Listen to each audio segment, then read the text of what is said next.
السلام عليكم.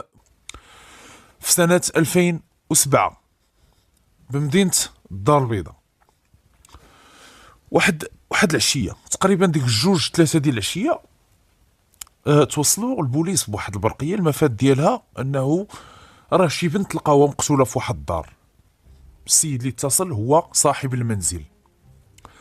تفاعلوا البوليس مع البرقية وانتقلوا لعين المكان بعد تحديد الموقع اللي كان على مقربة من الدائرة الأمنية.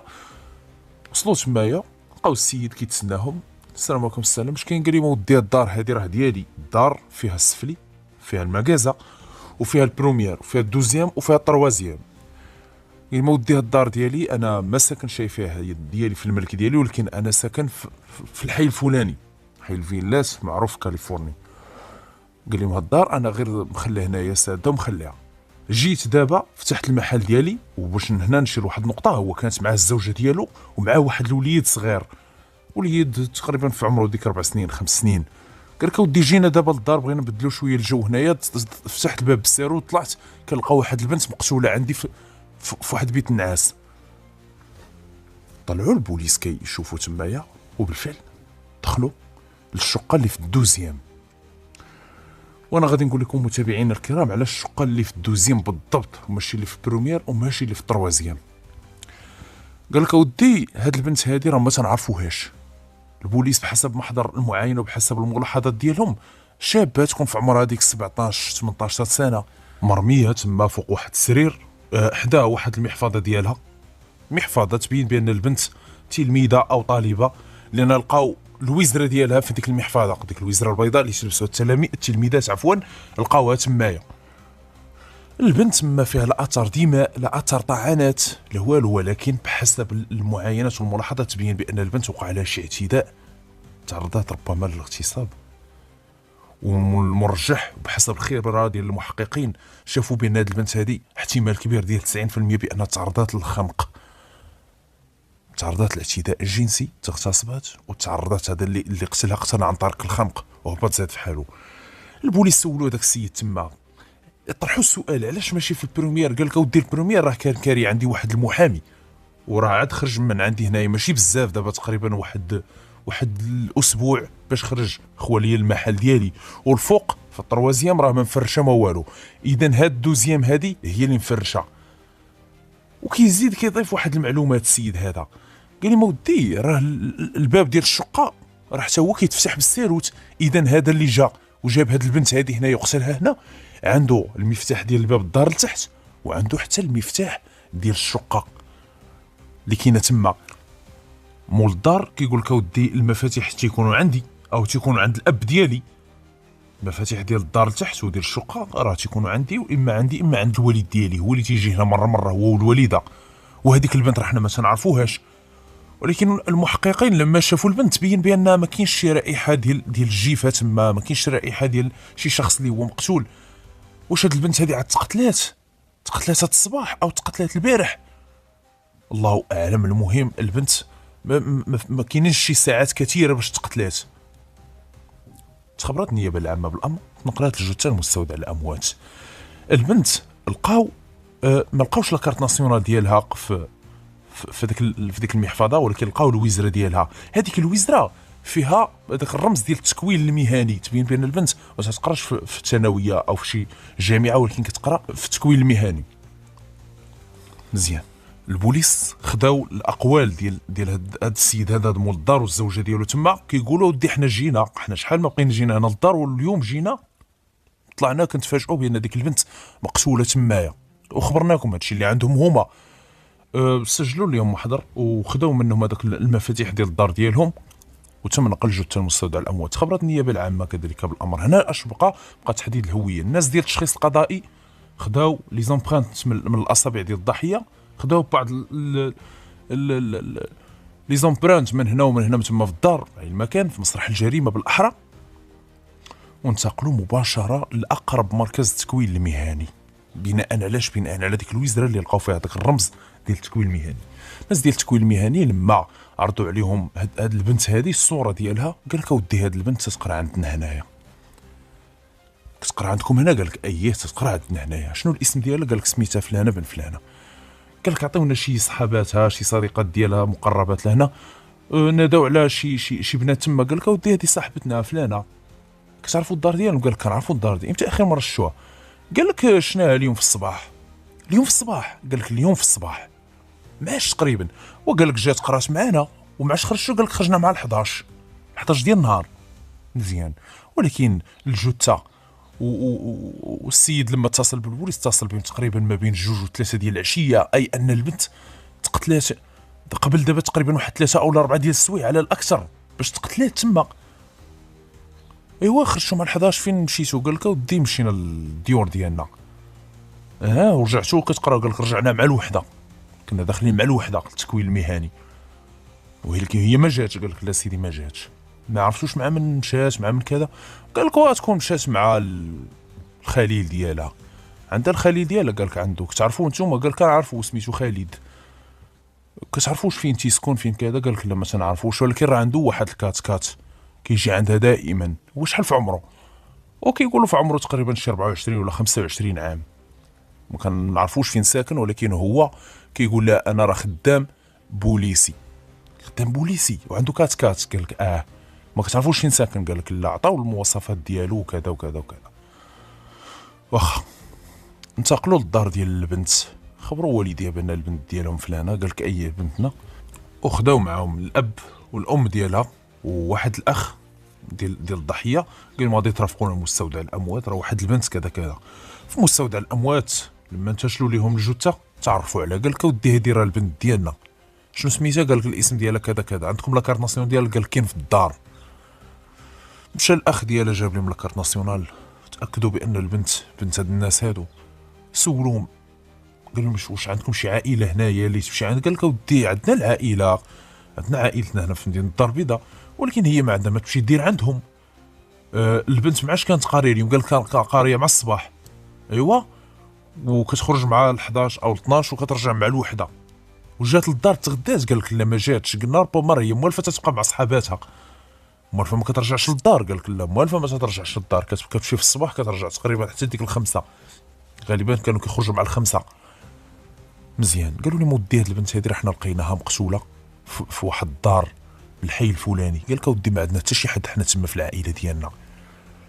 البوليس خبروهم قالوا لي مودي السيد مول الدار حتى هو ما عرفش هاد البنت هادي. جا هو والزوجه ديالو تمايا، طلعوا لقاو بنتكم مقتوله تمايا ما عرفوهاش. واخا الطبيب الشرعي غادي يصرح البوليس بواحد المعلومه في التقرير ديالو اللي كانت معلومه مهمه. قال لي مودي هاد البنت هادي راه تعرضات للاغتصاب وتعرضات لواحد الحاله شاده، هتك العرض وكينفض البكاره، كاين افتضاد تمايا. والسبب الوفاه ديالها هو ان البنت تم الخنق ديالها، تخنقات. باش تخنقات الله اعلم، المهم البنت تخنقات. هنا تبين للبوليس بانه كاين بعض المعطيات في هذه القضيه هذه. من بين المعطيات هو ان البنت سبب الوفاه ديالها هو ماتت بالخنق، وتم الاغتصاب ديالها وتم فض البكاره ديالها، كان افتضاد تمايا. لربما سبب الوفاه سبب القتل ديالها ربما عنده علاقه بانها تعرضت للاغتصاب. واش كانت كتهدد الجاني كتقول لي انا غادي ندير، انا غنفعل، انا غندعيك، انا كذا، شاف بانه كيخصو يقتل يتهنى منها، الله اعلم. ولكن السؤال اللي غادي يبقى مطروح بقوه هو البنت اش مشات دير تما، اش مشات دير في هذيك الدار بالضبط. وهذا اللي دخل تما كان عنده المفتاح ديال باب الشقه والباب حتى ديال الدار لتحت. صحاباتها كيقول لك اودي عندها الخليل ديالها سميتو خالد وراه بوليسي، عنده كات. شكون هو الله اعلم، ما عارفين واش فين تيسكن فين كذا فين كذا. دوك البنات قالوا لي ما ودي هاد المره الا شفتوه اتصلوا بينا او لا جيو خبرونا. قال لك صافي البنات ما بقاوش يشافوه. داز تقريبا واحد 3 ايام ولا 4 ايام على هاد القضيه، ما كاين حتى شي جديد وحتى شي اخبار عليه. كاينه واحد الفرقه كتبحث مع مول الدار، العائله ديال مول الدار. كيف قلت انا مول الدار قال البوليس ودي المفاتيح ديال الدار تيكونوا عندي او عند الوالد ديالي. جابوا الوالد ديالو قال لك سيدي هاد المفاتيح هادو تيكونوا عندي انا، غالبا راه تيكونوا عندي في الطوموبيل، حتى بغاهم الولد ديالي عاد خداهم.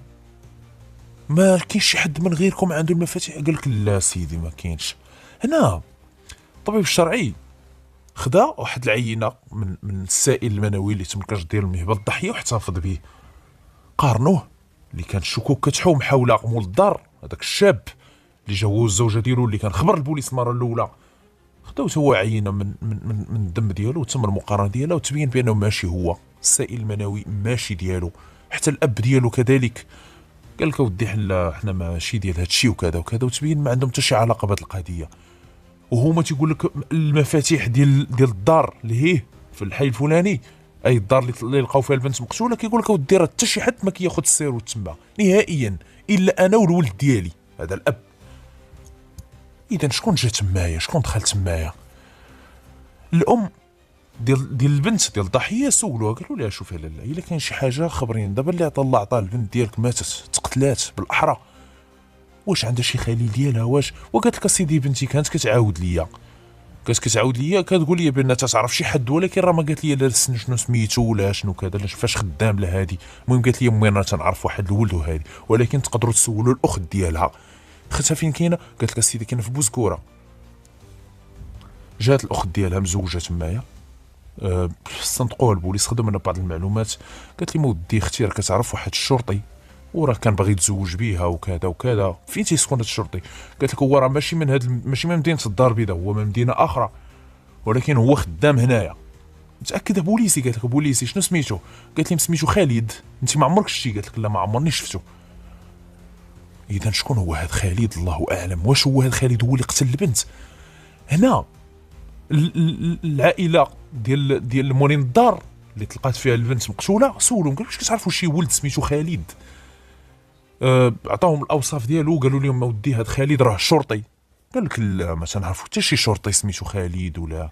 قال لك لا ما تنعرفوش. البوليس قالوا الا كان فعلا هاد خينا هذا شرطي وسميتو خالد، حنا دابا عندنا المواصفات ديالو، عنده سياره كات سوداء اللون، نشوفوا جميع المخافر ونشوفوا الناس ديال الولايه الا كاين شي شرطي الاسم ديالو خالد وكتطابق المواصفات ديالو مع هاد المواصفات وهاد المعطيات اللي عندنا، نشوفوا معاه. وبحثوا عمقوا لقاو بزاف ديال الشرطيين على مستوى المدينه، جابوا واحد لا ليست ديال البوليس، خالد فما كان شي خالد كيجيبوا ما كيلقاوش نفس المواصفات. جابوا هذوك البنات كيقول لهم واش هاد خالد واش هاد خالد، كيقول لك لا ماشي هو هذا. هاد خالد هذا سمر ومتوسط الطول، ما طويل ما قصير، ورقيق، وعنده سياره كات حتى شي بوليس تما ما عنده سياره كات. هنا بين قوسين قليل في غتلقى شي شرطي عنده كات ولا شي دراكي، قليل بزاف. لا لقيتي شي دراكي ولا شي شرطي عنده كات عارفيه متقاعد ولا عنده شي مصدر دخل اخر. اما الا عول على الصالير ديال لا فونكسيون بقى تمايا. كانت هذه بين قوسين وصافي.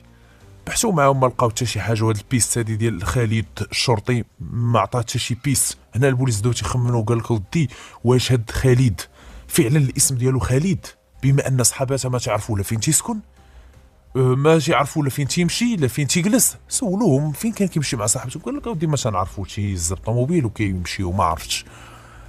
قالوا واش فعلا الاسم ديالو خالد ولا هو كان عاطيهم هذا الاسم بما انه ماشي شرطي؟ ما كاين حتى شي شرطي تما في مدينه الدار البيضاء الاسم ديالو خالد وكذا وعنده كات وبهذه المواصفات هذه. اذا الولد كان كينتحل صفه الشرطه.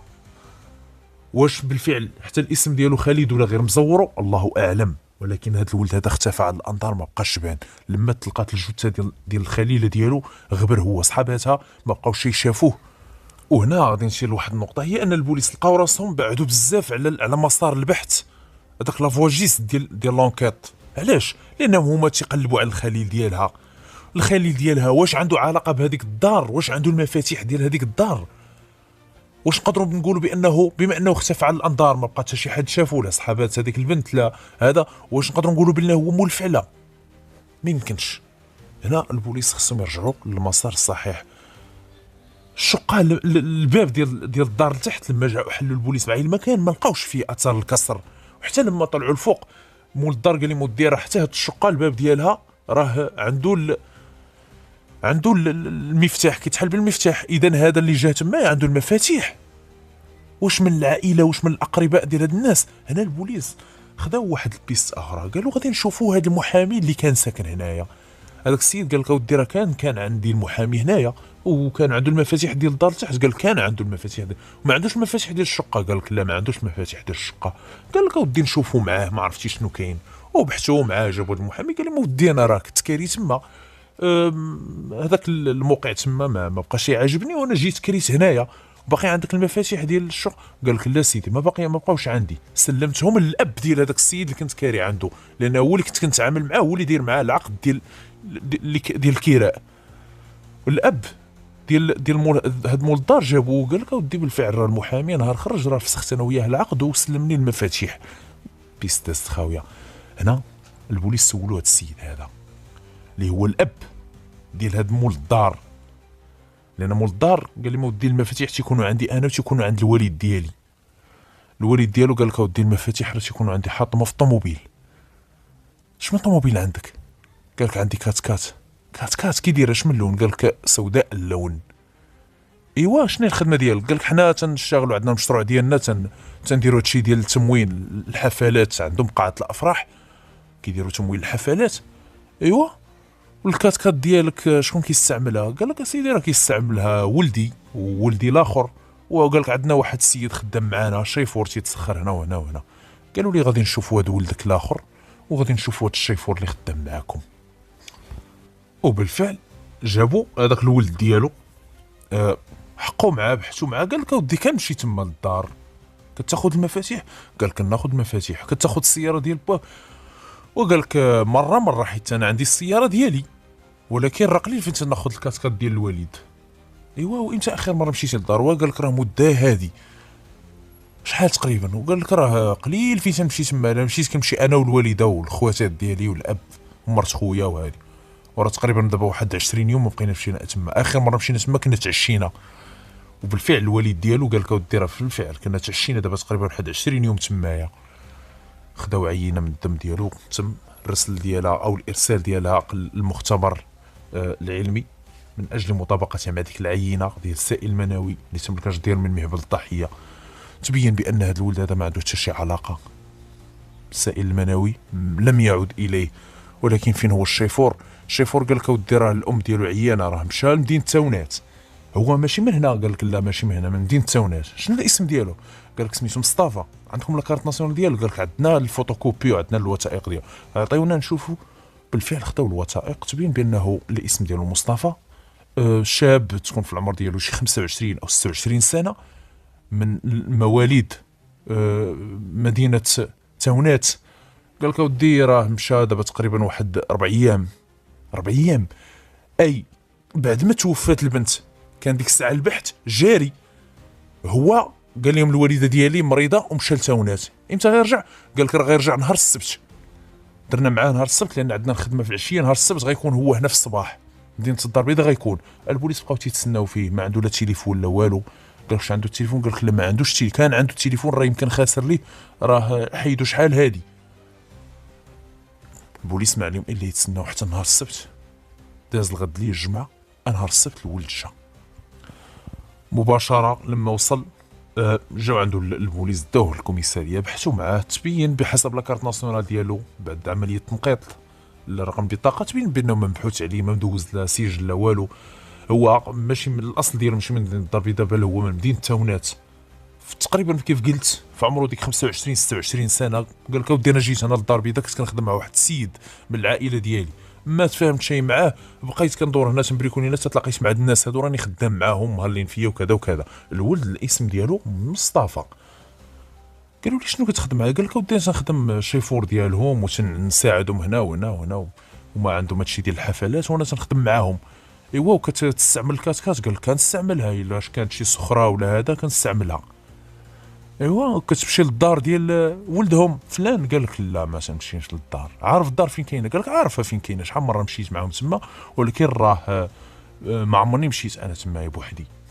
قالوا لي اخبارك بان لقينا واحد البنت؟ قال لي في اخباري. الولد هنا غادي نشير لواحد النقطه. المواصفات اللي عطاو هذوك البنات اللي صحابات الضحيه، قال لك اودي راه الخليل ديال صاحبتنا الله يرحمها راه سميتو خالد، ولكن هذا الولد سميتو مصطفى. ولكن المواصفات اللي عطاو كتنطبق تماما على هذا الولد، متوسط الطول، رقيق، اسمر، ولكن هو ما سميتوش خالد. جابوا بعض البنات من هذوك صديقات الضحيه، جابوهم تما قالوا لهم ودي راه غادي نوريكم شي ولاد وانتم قولوا لنا فين هو الخليل ديال صاحبتكم الا كان معاهم. والبوليس جابوا بزاف ديال الاولاد، جابوا تقريبا شي 4 أو 5 وحطوهم. جابوا دوك البنات كيدخلوا بالوحده كيقول لها شكون الخالي ديالك، كتقول لك هذاك، كينعتوا في هذا الولد هذا مصطفى. كيدخلوا البنت الثانيه كتقول لك هذا، كينعتوا في نفس الشخص، كيقول لك هو هذاك مصطفى، هذا هو الولد اللي كتقولوا نتوما بوليسي. قال لك هو هذا سميتو خالد. قالت لك سميتو خالد، حنا صاحبتنا كانت كتقول لنا سميتو خالد، حنا ما عمرنا هضرنا معاه، ولكن هو كان كيقول صاحبتي راه سميتي خالد وانا راه بوليسي وكذا وكذا، وعنده الكاسكات. قال لك عنده كاسكات سوداء اللون.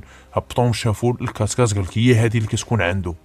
الولد دخلوا عنده البنات، قالوا لك صافات البنات، قال لهم ما تنعرفهمش. البنات قالوا لي حنا تنعرفوك، حنا شايفينك. قالوا لي انت كتكون مع صاحبتنا فلانه.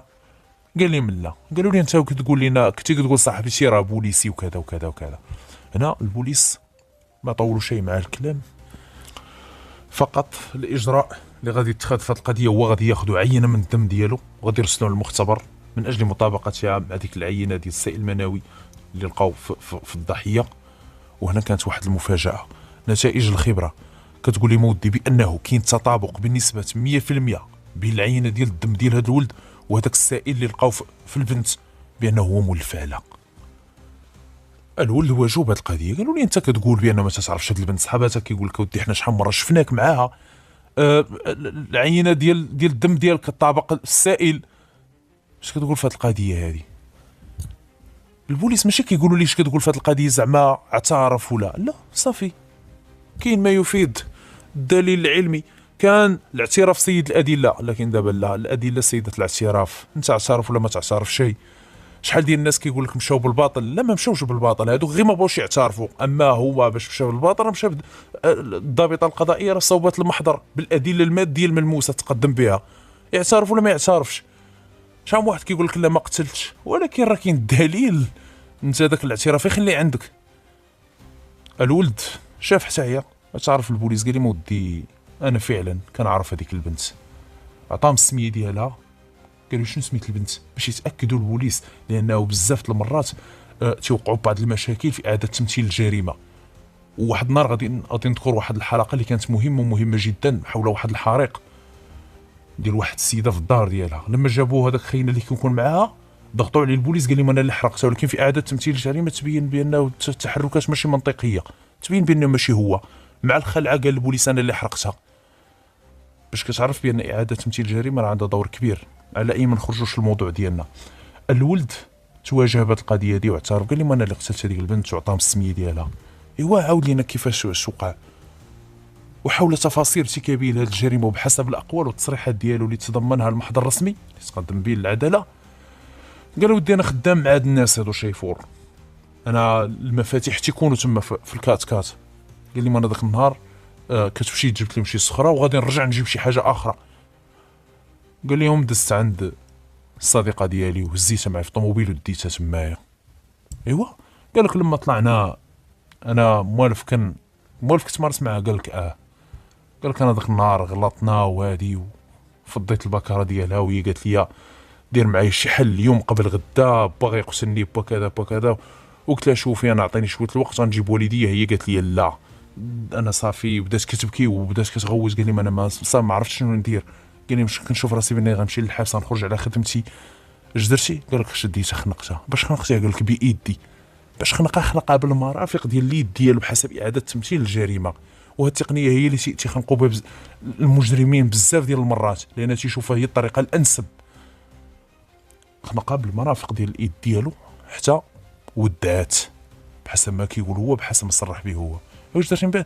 قال لي مهبط مشيت للخدمه ديالي، ودازت تقريبا يومين مشيت للدار. الوالده ديالي كانت عيانه وهذه واتصلت بي في التليفون ديال الحاج ومشيت.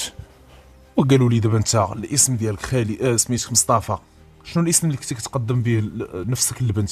قال لي كنت كنقول لها سميتي خالد. تبين بان الولد كان كيتفلى على ديك البنت. هو سميتو مصطفى وهو تيقول لها سميتي خالد. باش كتعرف راه انا كان ناوي الغدر من الاول. ايوا وانت شرطي انت بوليسي؟ قال لي لا ماشي بوليسي. علاش كنتي تقول للبنت انا بوليسي وانا هادي؟ وقال لي ما كنتش بغيتها تعرفني فين خدام وانا هادي وانا كذا وانا كذا. الولد كان كينتحل صفه الشرطه الولد كان مزور الاسم ديالو. واش هذا كان ناوي الخير مع البنت؟ هو تيقول انا كنت باغي نتزوج بها، كنت باغيها. كنتي باغيها غتقول لها شنو سميتك من الاول؟ علاش غتقول لها انا الشرطي وانت ماشي شرطي؟ علاش غتقول لها انا سميتي مصطفى وانت تقول لها سميتي خالد وانت ما سميتكش خالد، سميتك مصطفى؟ باش تعرف بان الولد من الاول كان تيضحك على البنت، كان كيتفلى عليها، كان باغي غير الحاجه ديالو. وهذا هو المشكل كيطيحوا فيه بزاف ديال البنات. انا واحد البنت من العائله ديالنا كانت كتعاود لي على الوالده، قالت لي راه واحد السيد، قالت لي راه بوليسي، هادشي تقريبا يمكن في 2018. قالت لي راه بغا يتزوج بها وكيقول لها راه خاصني 5 سنين عاد تعطيني الاداره العامه لوطوريزاسيون باش نتزوج. قلت لها 5 سنين؟ قلت لها ما كاينش هادشي الوليده. قالت لي لا راه الجدرميه ماشي بحال البوليس. قلت لها بحال الوليده، بحال الجدرميه بحال العسكري، ما كاينش 5 سنين عادي يتزوج، هذه هضره خاويه، ما كاينش هادشي نهائيا. وشحال من بنت صادفت هذا المشكل هذا، كيقول لها شي واحد عطاني 5 سنين، انا راه يلاه عاد خدمت في البوليس ولا خدمت في الجندرميه وراه ما عنديش الحق نتزوج الا بعد 5 سنين. ما كاينش هاد الهضره نهائيا، ما كاينش هاد الكلام.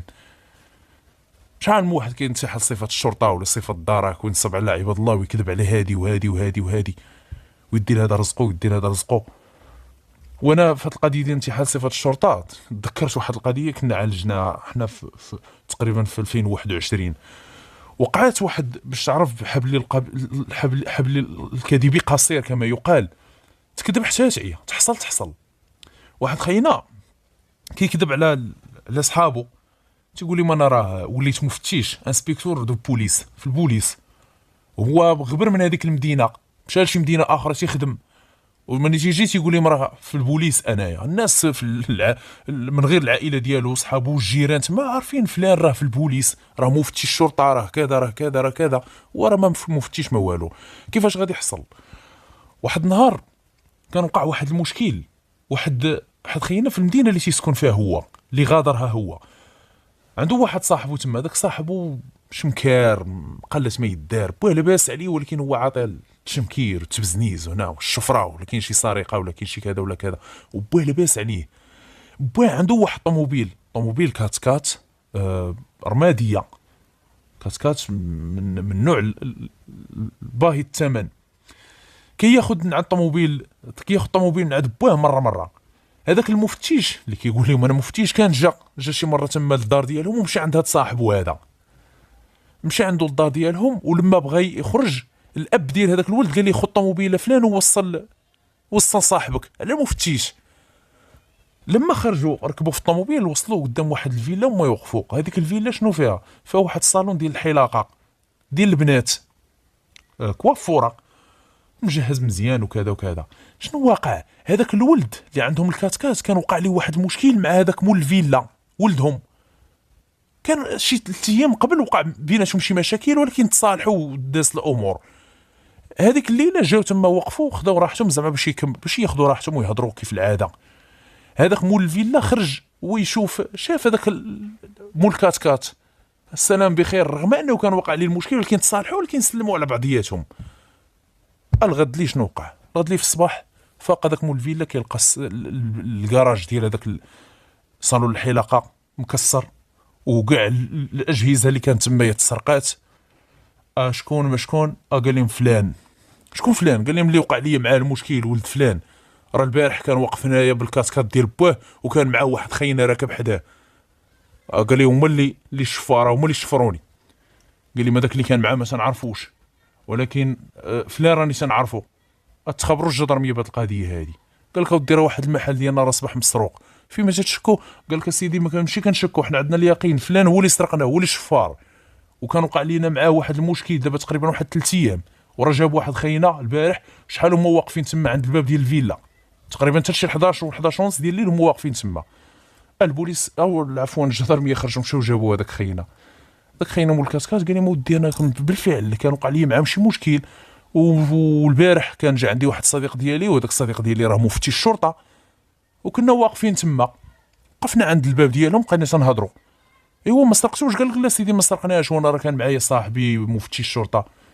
فين تيخدم؟ قال لك راه تيخدم في المدينه الفلانيه. جابوه هذاك الولد هذاك اللي كيقول انا مفتي الشرطه. قالوا لي انت مفتي الشرطه؟ قال لهم لا سيدي ماشي مفتي الشرطه. فاش كتخدم؟ قال لهم تنخدم في واحد الشركه في المدينه الفلانيه. راه شي 3 سنين دابا ولا 4 سنين وانا خدام تما. السيد بقى غير كيشوف فيه صاحبو، قال لي كنتي تقول لي انت مفتش الشرطه وانت خدام هادي وشحال انت خدام في ديك المدينه وهادي وهادي. قال لي لا سيدي انا ما مفتيش ما والو. هذاك الاب ديال هذاك الولد مول الكاسكات وقال لي يا ولدي انت كنتي شحال هادي كتجي عندنا وكتقول لنا بان لاني انا وليت مفتي الشرطه، انا وليت في البوليس، انا كذا.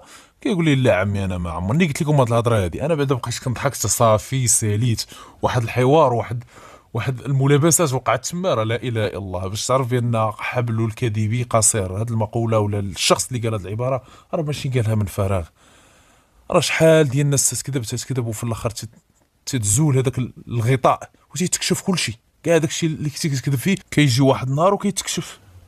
والمشكله هاد الجوج صحاب، هاد المفتيش المزور وهذاك صاحبه ما عندهم حتى شي علاقه بسرقه هذاك المحل نهائيا اللي سرقوه موحدين اخرين. وكانت هاد القضيه اللي وقعت ديال السرقه كانت هي واحد السبب اللي غادي يكشف به الله سبحانه وتعالى الكذب ديال هاد خينا هذا. كيقول لهم انا مفتي الشرطه واحد 3 سنين ولا 4 سنين، هما الناس متيقين والناس في الحومه ديالهم كلشي عارف فلان راه في البوليس. والمشكله حتى الام ديالو كانت كتقول لجيرانها بلي راه ولدي بوليسي. حتى الجدرمي في هاد القضيه هادي الولد تقدم للعداله بانتحال صفه الشرطه. يلا ها هو جا عند صاحبه كان خدام، كذبه وحده صيفطاتك للحبس. علاش؟ على والو. ما درتي حتى شي حاجه، ما كريسيتي، ما سرقتي، ما درتي والو، ما قتلتي، صدقتي غادي للحبس. علاش كتقول لعباد الله انا مفتي الشرطه؟ علاش؟ على والو. حنا علاش ذكرنا هادشي هو انه كاين بزاف ديال الناس، بزاف ديال الشباب، وانا هادشي ماشي سمعته مره او جوج، مرارا وتكرارا. كتسمع شي واحد كيقول شي وحده انا راه في لا فورس اوكسيليير، انا في لا فورس ارمي رويال، انا راه في لا جوندارمري رويال، انا في لا سيريتي ناسيونال، انا في كذا، انا في كذا، وراه ما عنديش الحق نتزوج الا خاصها تدوز 5 سنين. هو تيبقى تيتلاعب بها من هنا من هنا من هنا حتى كيقضي غراضه هو صافي، تا ما بقاش عاجبه ويسوسها. الله يعاون الله يعاون.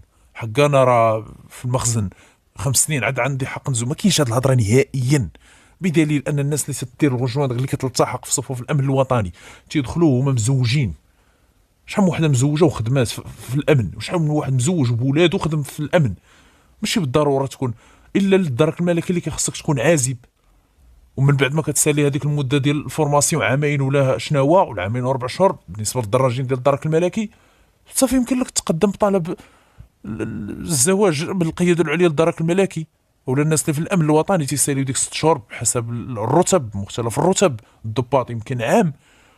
صافي تتقدم طلب الزواج، كتجمع دوك الوثائق ديال ديك السيده اللي غادي تخطب تيشوفوا هما كيتفحصوهم واش هاد السيده مبحوث عليها، واش فايته مدوزه الحبس، دعاره كذا كذا.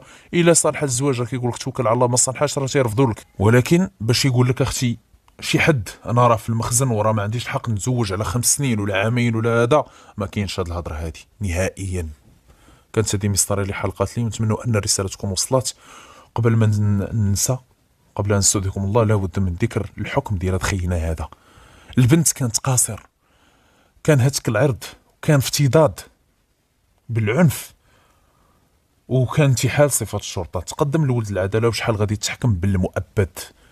كان كيخصو كثر، ولكن معليش حتى المؤبد مزيان. المؤبد هو بحال شي حد كيجي عندك فجأة، كيجي عندك كيقول لك شوف شي هاد البيت هذا اللي فيه 2 متر على 2 متر راه غادي تبقى عايش فيه حتى غادي تموت. شوف واش غادي تحس. تخيلها انت، غير تخيلها فقط، والخيال راه ماشي هو الواقع. غير تخيلها ولا جرب شي نهار ما تخرجش من الدار ديالكم واحد الاسبوع، شوف باش غادي تحس.